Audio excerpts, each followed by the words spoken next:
चांदूर शहराच्या विकासाबाबत नागरिकांमध्ये भावना व्यक्त होताना दिसत आहेत।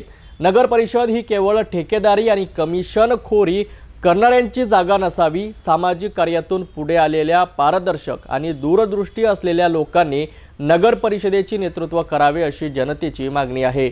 फक्त नाली साफसफाई, लाईट लावणे, रस्ता दुरुस्ती यावर चांदूरचा विकास होणार नाही तर यावेळी असेही नागरिकांनी म्हटले आहे। रेल्वे नगर परिषदचा अध्यक्ष हा तिथे ठेकेदारी करणारा किंवा ज्यांनी 30 वर्ष तिथे नोकरी केली किंवा ज्याचे कमिशनचे ठेकेदारीचे धंदे आहे असा तिथे नसावा। सामाजिक कार्यातून तिथे निवडून आणलेला व्यक्ती म्हणजे जेव्हा तो समाजाची आणि त्या जसे आपल्याला अपेक्षा आहे आपल्याला की नाली सफा करणे, लाईट लावणे एवढ्यावर आपल्या चांदूरचा विकास होणार नाही।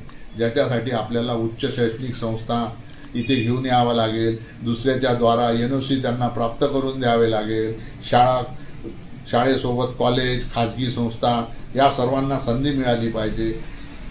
त्या नगर परिषदद्वारा संचालित किंवा कुणाला तिथे त्या नगराध्यक्षाने सहकार्य करून दंत महाविद्यालय, अभियांत्रिकी महाविद्यालय, D फॉर्म, B फॉर्म याच्यासारखे संस्था तिथे आणण्यात आल्या पाहिजे।